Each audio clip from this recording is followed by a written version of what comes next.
سورہ المائدہ رکوع نمبر 16 ترجمہ کنز الایمان۔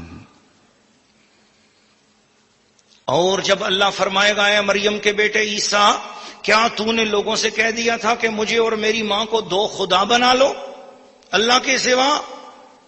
عرض کرے گا پاکی ہے تجھے، مجھے روا نہیں کہ وہ بات کہوں جو مجھے نہیں پہنچتی۔ اگر میں نے ایسا کہا ہو تو ضرور تجھے معلوم ہوگا، تو جانتا ہے جو میرے جی میں ہے اور میں نہیں جانتا جو تیرے علم میں ہے۔ بے شک تو ہی ہے سب غیبوں کا خوب جاننے والا۔ میں نے تو ان سے نہ کہا مگر وہی جو تو نے مجھے حکم دیا تھا کہ اللہ کو پوجو، جو میرا بھی رب اور تمہارا بھی رب، اور میں ان پر مطلع تھا جب تک کہ میں ان میں رہا۔ پھر جب تو نے مجھے اٹھا لیا تو ہی ان پر نگاہ رکھتا تھا، اور ہر چیز تیرے سامنے حاضر ہے۔ اگر تو انہیں عذاب کرے تو وہ تیرے بندے ہیں، اور اگر تو انہیں بخش دے تو وہ بے شک تو ہی ہے غالب حکمت والا۔ اللہ نے فرمایا یہ ہے وہ دن جس میں سچوں کو ان کا سچ کام آئے گا۔ ان کے لیے باغ ہیں جن کے نیچے نہریں رواں، ہمیشہ ہمیشہ ان میں رہیں گے۔ اللہ ان سے راضی اور وہ اللہ سے راضی، یہ ہے بڑی کامیابی۔ اللہ ہی کے لیے ہے آسمانوں اور زمین اور جو کچھ ان میں ہے، سب کی سلطنت، اور وہ ہر چیز پر قادر ہے۔ سورہ المائدہ رکوع نمبر 16 تفسیر۔ ناظرین و ناظرات اور سامعین و سامعات، پچھلے رکوع میں حضرت سیدنا عیسیٰ علیہ السلام کے حوالے سے باتیں کر کے عیسائیت کا ایک لحاظ سے رد بھی کیا گیا، اور مکہ شریف میں جو یہودی اور عیسائی اگرچہ تھوڑی تعداد میں رہتے تھے مگر تھے، اور وہ بھی کچھ نہ کچھ اپنے شرکیہ عقائد کی تبلیغ کرتے تھے۔ انہی عقائد میں سے ایک عقیدہ شرکیہ ان کا یہ تھا بعد عیسائیوں کا کہ حضرت عیسیٰ بھی خدا ہیں، حضرت مریم بھی خدا ہیں، استغفر اللہ العظیم۔ تو اس پر یہ آیات کریمہ بھی اتری اور سمجھایا گیا کہ اللہ تعالیٰ عیسیٰ بن مریم سے پوچھے گا کہ آپ نے لوگوں سے یہ کہا تھا کہ ہمیں خدا کے مقابلے میں خدا ٹھہرا لو، تو عیسیٰ یہ جواب دیں گے سبحانک، اے اللہ تو پاک ہے۔ سبحان کا مطلب یہ ہے کہ اللہ کوئی تیرے سوا کوئی اور خدا ہو سکتا ہی نہیں، تیرے ساتھ کسی کو شریک ٹھہرایا جا سکتا ہی نہیں۔ یہ جو بھی کوئی اللہ کے ساتھ کسی کو شریک ٹھہراتا ہے یہ اس کے اپنے باطل خیالات ہوتے ہیں، کوئی اللہ کا شریک تو ہو ہی نہیں سکتا۔ حقیقت تو یہ ہے کوئی اللہ کا شریک ہو ہی نہیں سکتا، اللہ کا کوئی بھی شریک ہو سکتا ہی نہیں۔ البتہ کوئی اپنے خیال میں اگر کسی کو یہ کہے کہ فلاں خدا کا شریک ہے یا ایسی بات کرے کہ جس سے وہ شرک ہو، تو یہ اس بندے کا اپنا قصور ہے اور اس بندے کی اپنی یہ غلطی ہے اور اس بندے کی اپنی خباثت ہے۔ اللہ پاک ہر شرک سے پاک ہے۔ تو فرمایا سبحانک، یا اللہ تو پاک ہے۔ ما یکون لی ان نقول ما لیس لی بحق، جو بات حق نہیں ہے میں کیوں کہوں؟ یا اللہ میں حق بات کہوں گا کہ تیرے ساتھ کوئی شریک نہیں۔ تو اے عیسائیوں، جب عیسیٰ علیہ السلام خود خدا کی بندگی پر خوش ہیں، وہ خدا کے اپنے آپ کو شریک نہیں ٹھہراتے اور وہ اللہ کے ایک ہونے کی بات کرتے ہیں، تم کیسے عیسیٰ علیہ السلام کو خدا کا شریک ٹھہرا رہے ہو؟ یا تم کیسے کہہ سکتے ہو کہ وہ خدا ہیں؟ وہ خدا کے بندے ہیں اور عبد ہیں۔ پھر حضرت عیسیٰ علیہ السلام یہ بات فرمائیں گے اور پھر یہ بھی عرض کریں گے الا ما امرتنی بہ ان اعبدوا اللہ ربی و ربکم، میں نے اپنی قوم سے یا اللہ یہ کہا تھا کہ تم اس اللہ کی بندگی کرو جو میرا بھی رب ہے اور تمہارا بھی رب ہے۔ میں نے تو اللہ کی بندگی کا کہا تھا، میں نے تو نہیں کہا تھا کہ شرک کرو یا مجھے ہی خدا کا شریک ٹھہرا دینا۔ تو عیسائیوں نے خدا کا شریک کیوں ٹھہرایا تھا حضرت عیسیٰ علیہ السلام کو؟ انہوں نے عیسیٰ علیہ السلام کے معجزے دیکھے، عیسیٰ علیہ السلام کی بے مثال ولادت کو دیکھا۔ جب بے مثال ولادت کو دیکھا، ان کے بچپن میں بات کرنے کو دیکھا، ان کی شان کو دیکھا، ان کے معجزے دیکھے، تو معجزے دیکھ کر انہوں نے یہ سمجھا کہ شاید یہ خدا ہے۔ تو اس رکوع میں دراصل یہ تصور دیا جا رہا ہے کہ کسی کی کتنی بھی بڑی عظمت دیکھ لو، کسی کی کتنی بھی بڑی شان دیکھ لو، کسی کا کتنا بڑا بھی مقام دیکھ لو، تو اس مقام کو دیکھ کر یہ مت سمجھا کرو کہ وہ خدا ہو گیا۔ تو مدینہ کے اندر بھی یہودی اور عیسائی رہتے تھے. عرب پورے ملک میں جہاں یہودی اور عیسائی رہتے تھے ان عیسائیوں اور یہودیوں کو، اور خصوصاً مدینہ شہر کے یہودیوں کو، مدینہ کے ارد گرد رہنے والے عیسائیوں کو ان کے ان باطل خیالات کی تردید کی گئی اور ان کا رد کیا گیا. اور یہ بتایا گیا کہ قیامت والا دن وہ دن ہوگا جس دن ینفع الصادقین صدقہم، انہی لوگوں کو کامیابی ملے گی جو حضرت عیسیٰ علیہ السلام کے سچ کو آگے پھیلاتے رہے. اور سچ کیا تھا کہ انہوں نے فرمایا تھا کہ میرے بعد، قرآن مجید کی سورۃ صف میں آتی ہے یہ بات کہ میرے بعد ایک رسول آ رہا ہے، لوگوں اس رسول کی پیروی کرنا، اس کا نام احمد ہوگا. تو حضور صلی اللہ علیہ وسلم کی آمد سے پہلے حضور کا نام لے کر کسی نبی نے حضور کی آمد کی بات کی تھی تو وہ حضرت عیسیٰ علیہ السلام تھے.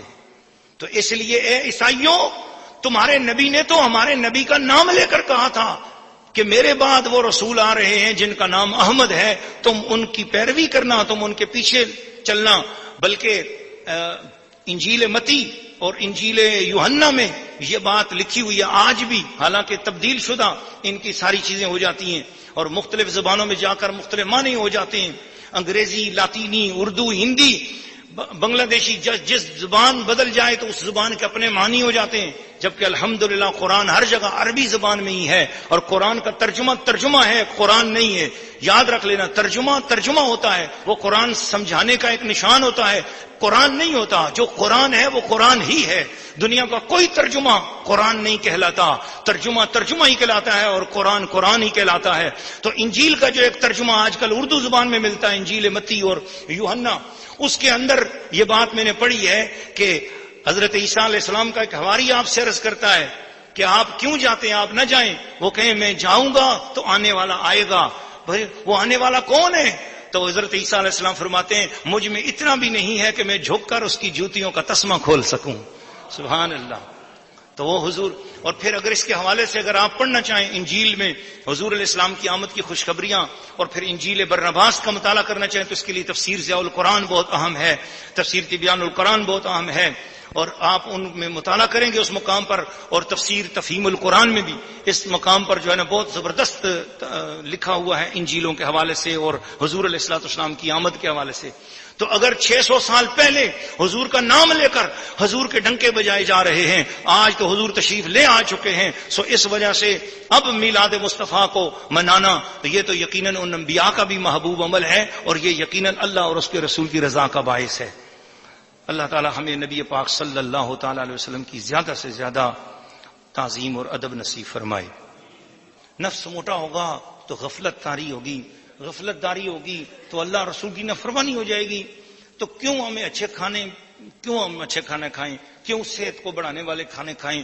ہم صحت مند کھانے جو صحت کو اچھا کرتے ہیں، یعنی گوشت کھانا اس کو ہم چھوڑ دیتے ہیں، دودھ پینا اس کو بھی ہم چھوڑ دیتے ہیں، شہد پینا اس کو بھی ہم چھوڑ دیتے ہیں، اور اچھے کھانے، انڈے کھانے یا کوئی مطلب ہے کہ طاقت والی چیزیں کھانا اس کو ہم چھوڑ دیتے ہیں، کیونکہ یہ کھائیں گے تو جسم میں طاقت آئے گی تو غفلت پیدا ہوگی تو ہم عبادت سے دور ہو جائیں گے، تو خدا سے دور ہو جائیں گے، نفس کی خواہشات کے کہیں شکار نہ ہو جائیں.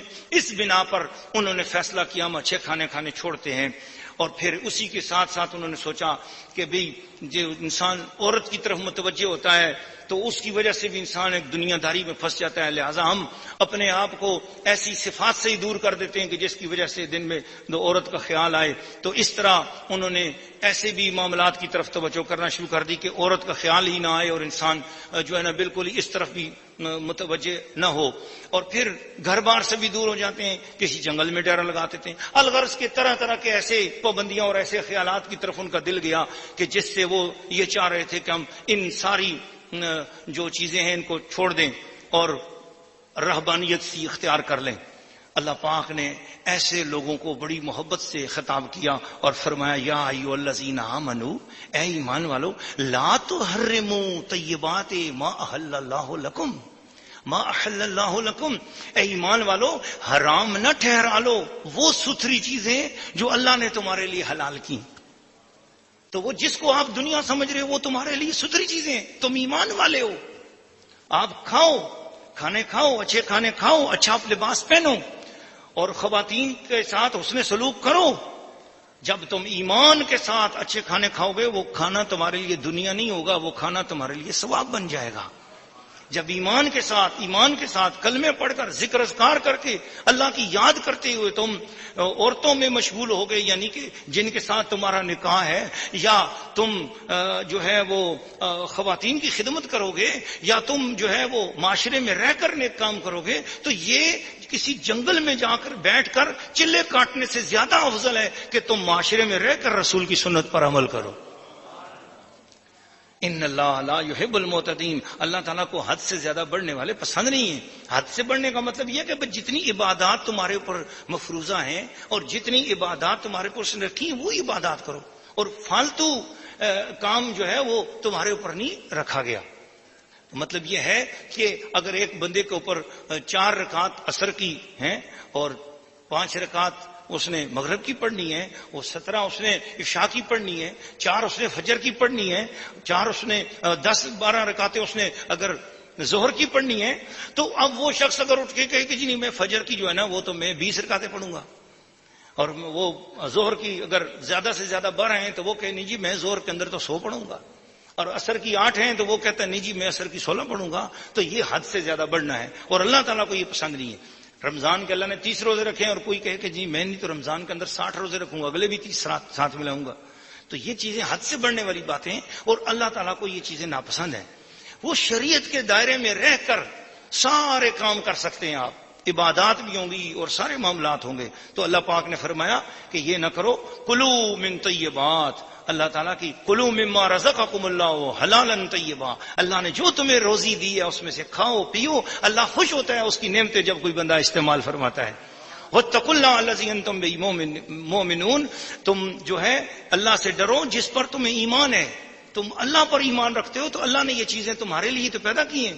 کافر کوئی اچھا کھانا کھاتا ہے تو اللہ تعالیٰ اتنا خوش نہیں ہوتا. جب ایمان والا اچھا کھانا کھاتا ہے، اچھا لباس پہنتا ہے، جب اسے اللہ نے یہ توفیق دی ہے تو اللہ تعالیٰ اس سے خوش ہوتا ہے کہ یہ بندہ میرے شکر ادا کر رہا ہے. اس پر اور بہت ساری باتیں ہیں لیکن ہم آگے چلتے ہیں. پھر اللہ تعالیٰ نے قسم کھانے سے بھی کہا کہ قسم کھانے سے بچو، اور اگر کھا لو قسم تو پھر اس پہ قائم رہو، اور اگر قسم تمہیں توڑنی پڑ جائے تو پھر توڑو، تو پھر اس کا کفارہ دینا چاہیے تمہیں، اور قسم کے کفارے کا بتایا. اس کے بعد فرمایا کہ اے ایمان والو، شراب اور جوا اور بت اور پانسے ناپاک ہیں، ان سے بچو.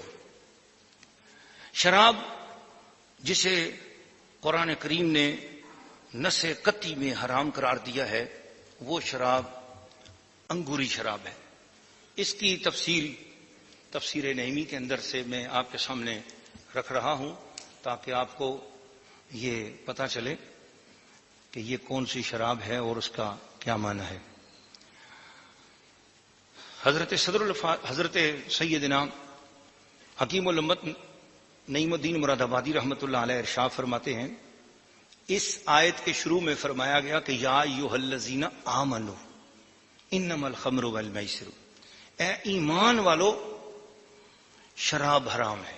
تو شراب کے بارے میں بات کی تو پہلے کہا ایمان والو، تو اس سے یہ ایک بات پتہ چل گئی کہ شریعت کے احکام صرف مسلمانوں پر جاری ہیں، کفار اس کے مکلف نہیں ہیں. چنانچہ کفار پر نماز، روزہ، زکوٰۃ اور حج وغیرہ بھی فرض نہیں، ان پر شراب اور جوا وغیرہ بھی حرام نہیں.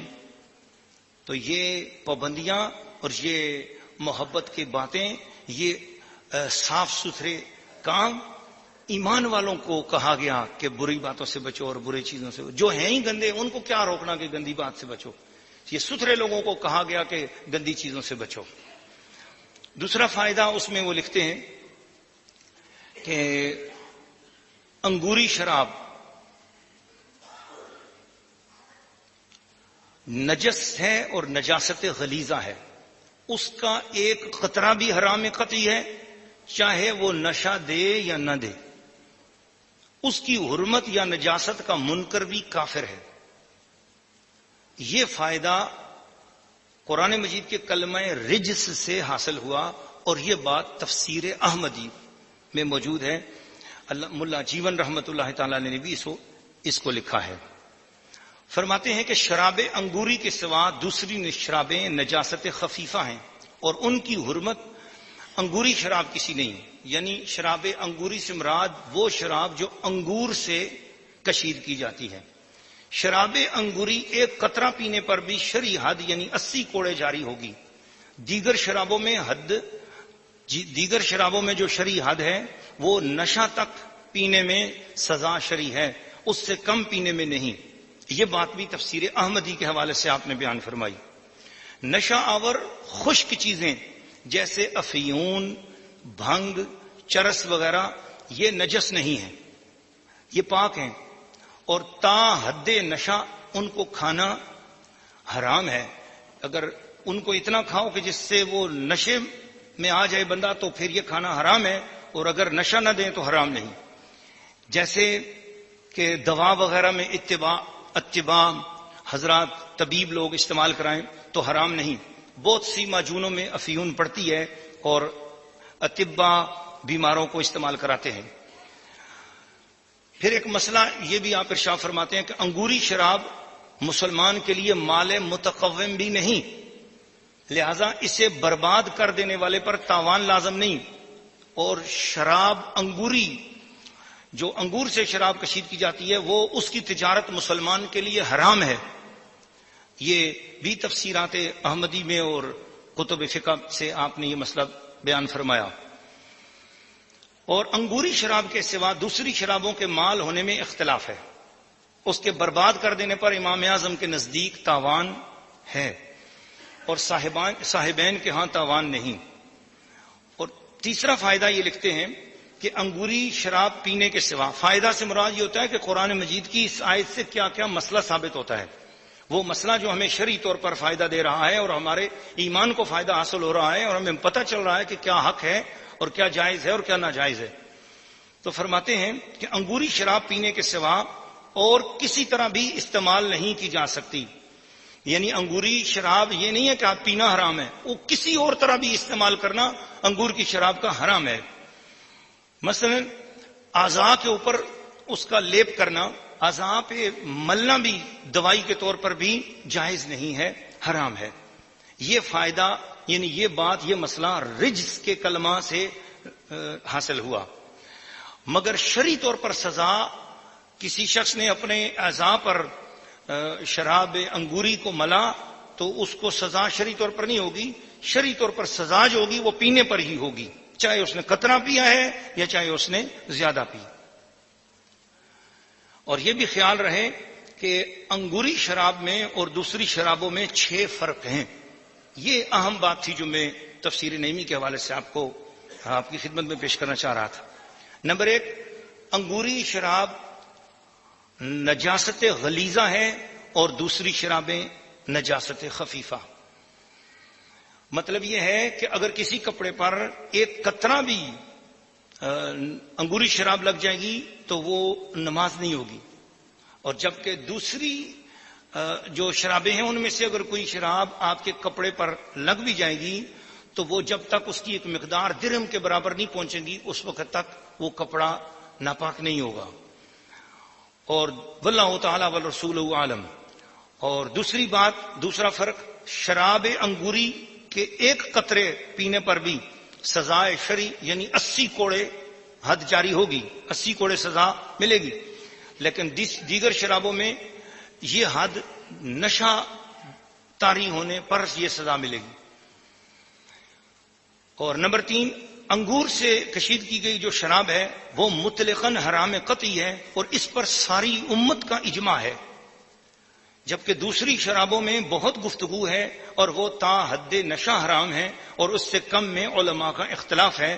جمہور کے نزدیک مکروہ تحریمی ہے اور امام اعظم کے ہاں نہیں، بلکہ تا حد نشہ میں بھی شریک بن عبداللہ اور امام اوزائی اور ابن ابی لیلہ کا اختلاف ہے، اور یہ بات تفسیر احمدی میں ہے۔ نمبر 4، شراب انگوری، اس کی حرمت کا منکر کافر ہے، جبکہ دوسری شرابوں کی حرمت میں اختلاف ہے، لہذا ان کی حرمت کا منکر کافر نہیں۔ نمبر 5، شراب انگوری کا لیپ یعنی اس کی مالش وغیرہ بھی حرام ہے، جبکہ دوسری شرابوں کی نہیں۔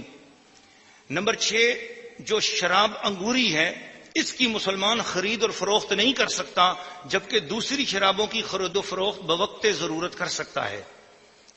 یہ بوقت ضرورت سے مراد یہ ہے کہ ایک مسلمان غیر ملکوں میں موجود ہے اور وہاں اس کو کوئی اور نوکری نہیں مل رہی، کوئی اور کام نہیں مل رہا ہے، تو وہ انگوری شراب سے ہٹ کر کسی دوسری شراب کی اگر تجارت اور خرید و فروخت کر رہا ہے اس حد تک کہ اس بیچارے کا کوئی روزی پانی کا کوئی سلسلہ بن جائے، نہ کہ عیاشی اور تحشش کے لیے، تو اس کے لیے جائز ہے۔ تو اسی طریقے سے جو یہ شراب انگوری ہے، اس کے حوالے سے ایک مسئلہ اور بھی یہ سن لیں کہ یہاں اس آیت کے اندر جو کلمات استعمال ہوئے، قرآن مجید نے خمر کہا، انما الخمر، تو اس پر حضرت علامہ شیخ الحدیث غلام رسول سعیدی صاحب تبیان القرآن کی جلد نمبر 3 کے اندر صفحہ 296 اور 97 میں ارشاد فرما رہے ہیں کہ خمر انگور کا وہ کچا شیرہ جو پڑے پڑے سڑ کر بدبودار ہو جائے اور جھاگ چھوڑ دے اور وہ نشہ آور ہو جائے تو اس کو خمر کہتے ہیں۔ خمر کا مطلب ہے ڈھانپنا، اور چونکہ نشہ انسان کی عقل کو ڈھانپ لیتا ہے، اس لیے جو شراب خدا اللہ رب العزت نے حرام میں قطعی کی ہے اس کو خمر اس لیے کہا کہ وہ انسان کی عقل کو ڈھانپ لیتا ہے۔ اس کے بعد آیت کے اندر میسر کا لفظ بھی ہے۔ میسر دراصل جوئے کے لیے قرآن نے لفظ میسر استعمال کیا ہے۔ تو میسر ہر وہ عقد جس کی روح سے ہارنے والا جیتنے والے کو ایک معین اور پہلے سے طے شدہ رقم ادا کرے گا، اس کو میسر کہتے ہیں۔ ہر وہ عقد جس میں پہلے سے طے ہو کہ تم ہار جاؤ گے تو اتنے پیسے دو گے، اس ہار کو طے شدہ رقم کے ساتھ جو جوڑ دیا جاتا ہے، اس طے شدہ رقم کو پہلے سے جو جوڑ دیا گیا ہارنے والے کے اوپر، اس وجہ سے اس کو میسر کہتے ہیں۔ اور میسر کا لفظ یسر سے بنا ہے، اور یسر کہتے ہیں آسانی کو، چونکہ جوئے کے ذریعے جیتنے والا ہارنے والے فریق کی رقم آسانی سے لے لیتا ہے اور یہ رقم آسانی سے مل جاتی ہے، اس لیے اس جوئے کو میسر کہا گیا۔ اور ازلام تیروں کی شکل کی پتلی پتلی لکڑیاں تھیں۔ زمانہ جاہلیت میں لوگ ان لکڑیوں کے ذریعے قسمت کا حال اور شگون معلوم کرتے تھے اور فال نکالتے تھے۔ تو مشرک لوگوں کے جو بتوں کے پاس پجاری اور چیلے چانٹے ہوتے تھے، وہ چونکہ لوگوں کی فالیں نکالتے تھے، اس لیے ان فال والوں کے پاس جانا بھی حرام کہا گیا اور ان فالوں کو بھی حرام قرار دیا گیا، اور رجس ناپاک اور پلیت اور نجس قرار دے دیا گیا۔ جس طرح شراب انگوری نجس ہے، جس طرح جوا نجس ہے، اسی طرح مشرک لوگوں کی جو شرکیہ طریقے ہیں، اور بتوں کے پاس جو لوگ بیٹھے وہ پانسے ڈالتے ہیں اور فالے نکالتے ہیں، وہ ہندوؤں کے جوتشی، وہ سکھوں کے لوگ، وہ عیسائیوں کے لوگ، وہ یہودیوں کے لوگ، وہ کافروں کے اور وہ بتوں کے پاس رہنے والے وہ جتنے لوگ بھی ہیں، اور ان کے پاس فال نکالنا یہ حرام ہے، اور ان کے پاس جانا بھی حرام ہے، بلکہ قصدن جو بندہ جائے گا اس کے اسلام میں بھی فرق آ جائے گا۔ پھر انصاب یعنی بتوں کے پاس نصب شدہ پتھر ہوتے تھے، ان پتھروں کی عبادت کی جاتی تھی، صفائی ستھرائی کرتے تھے، بتوں کا تقرب حاصل کرنے کے لیے وہاں پر اس پتھر پہ جانور کو قربان کرتے تھے، تو اس چیز کو بھی جو ہے حرام قرار دے دیا گیا۔ اور رجس، قرآن میں ان سب چیزوں کو رجس فرمایا، تو رجس جو چیز حسن یا معنن گندی اور ناپاک ہو اور انسان کی طبیعت اس سے گھن کھائے اور عقل اس کو برا جانے، تو شریعت نے اس کو ناپاک قرار دیا ہے، شریعت نے بھی اس کو ناپاک قرار دیا ہے۔ تو اس کو کہا کہ اے لوگوں، یہ جو شراب ہے، جوا ہے، پانسے ہیں، انصاب ہے، ازلام ہے، یہ سب کے سب رجس ہیں، ناپاک ہیں۔ ایک عقل سلیم والا آدمی بھی سمجھتا ہے کہ یہ گندی چیزیں ہیں، تو یہ شرکیہ کام ہے، ان شرکیہ کاموں سے اپنے آپ کو بچاؤ۔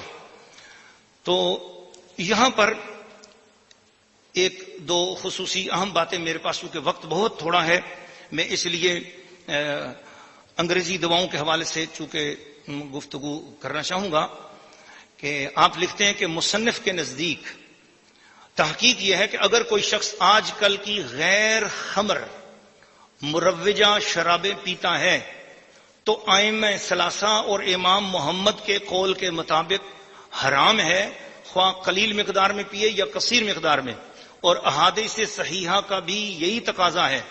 لیکن اگر اسپرٹ یا الکوہل کی نہایت قلیل مقدار مایہ دواؤں میں شامل ہو یا پرفیوم میں شامل ہو تو امام اعظم ابو حنیفہ اور امام ابو یوسف کے فتویٰ کے مطابق ان کو جواز پر محمول کرنا چاہیے، کیونکہ ان دواؤں کے استعمال سے یہ قول صادق نہیں آئے گا کہ وہ شخص نشہ آور مشروب کی قلیل مقدار کو پی رہا ہے، بلکہ یہ کہا جائے گا کہ وہ شخص ایک چمچہ دوا پی رہا ہے تو جس میں 1 یا 2 قطرے الکوہل کے شامل ہیں، اور جس طرح حضرت ابن عباس رضی اللہ تعالیٰ عنہ نے فرمایا کہ خمر بعین ہی حرام ہے اور ہر مشروب میں سے نشہ آور مقدار حرام ہے، اور جس طرح احادیث سے ثابت ہے کہ تیز اور تلخ مشروب میں پانی ملا دیا جائے تو وہ حلال ہے، تو اگر الکوہل بالفرض تیز اور تلخ بھی ہے تو دوسری دوائیں اور کیمیکلز ملنے کے بعد اس کی تیزی اور تلخی جاتی رہتی ہے، اور جس طرح علامہ عینی نے کہا کہ خمر کے حرام ہونے کی علت اس کا نماز اور اللہ کے ذکر سے روکنا ہے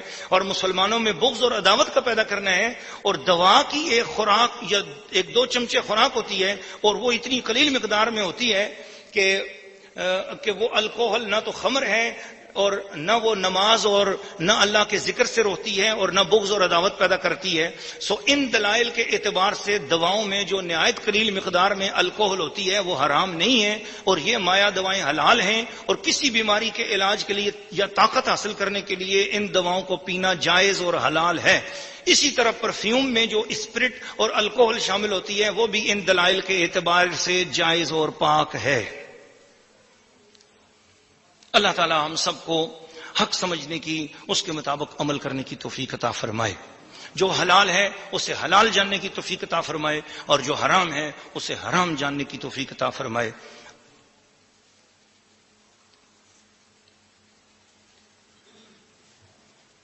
سورہ الانعام مکیہ، تعارف۔ ناظرین و ناظرات اور سامعین و سامعات، سورہ الانعام ہم شروع کرنے والے ہیں۔ یہ سورت مکی ہے، ایسی عظیم الشان سورت ہے، اور یہ پوری سورت مکی دور کے آخری ایام میں نازل ہوئی، اور اس سورت کے اندر 165 آیات ہیں، 20 رکوع ہیں، 3100 کلمات ہیں، 12935 حروف ہیں۔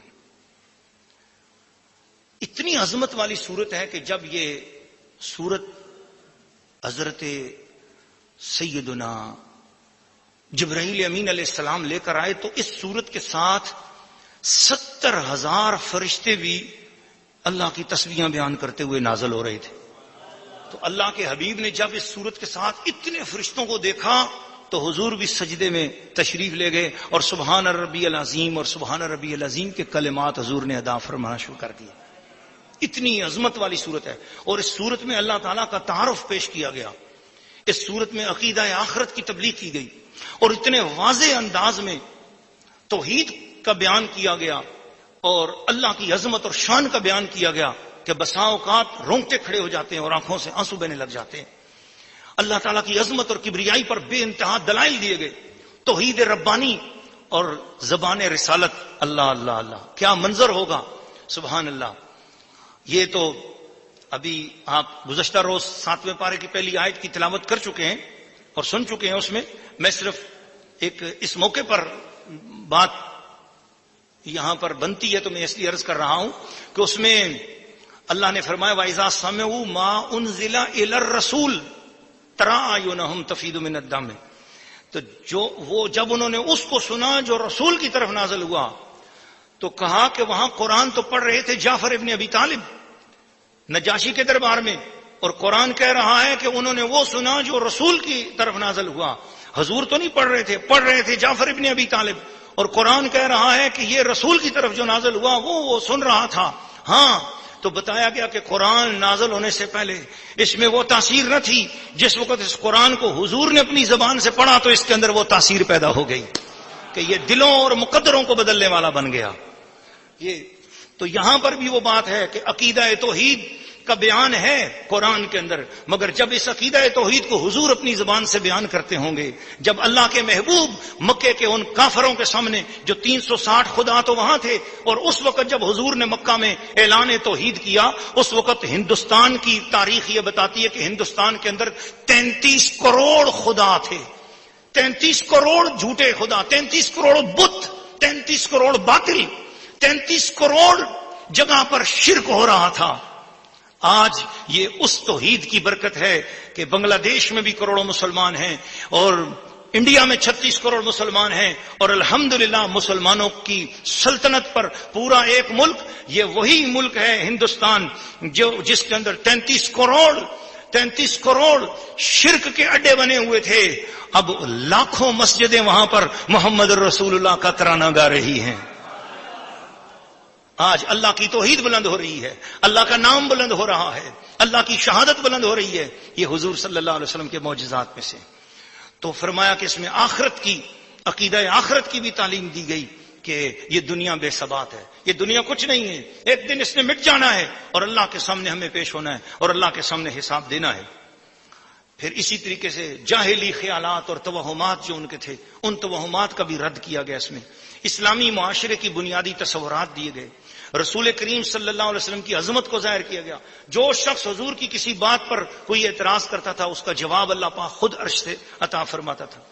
اس صورت میں مسلمانوں پر تکلیفیں بھی آتی تھیں، پریشانیاں آتی تھیں اور مسلمانوں کو اذیتیں دی جاتی تھیں. تو اس کے جواب میں اللہ پاک مسلمانوں کو تسلی بھی دیتا، صحابہ اکرام کو تسلی دیتا اور حضور علیہ الصلوۃ والسلام کو تسلی ملتی کہ یہ حق کی بات پر اس طرح کی تکلیفیں پچھلے انبیاء کو بھی دی گئیں، آپ صبر کریں اور اللہ پاک ہی اس کا اجر عطا فرمائے گا. منکر لوگوں کو بھی اس صورت کے اندر جو ہے نا سخت جھنجھوڑا گیا، ان کو بھی چیلنج دیے گئے، ان کو بھی ڈرایا گیا، پچھلی قوموں کے عذابوں کی بات کی گئی. اور جتنے عنوانات ہیں ان پر کوئی خاص ترتیب سے گفتگو نہیں ہوئی جو میں نے عنوانات آپ کو بتائیں. بس یہ قرآن پاک کی یہ جو صورت ہے ایک آبشار کی طرح چلتی چلی جائے گی، آپ دیکھنا، اور ایک دریا اور ایک سمندر کی طرح الفاظ آتے چلے جائیں گے اور ایک رواں بہتا ہوا ایک معنی اور الفاظ کا سمندر چلتا چلا جائے گا. اپنے اپنے رنگ کی موج آتی جائے گی اور ہدایات کے نور اور موتی عطا فرماتی چلی جائے گی.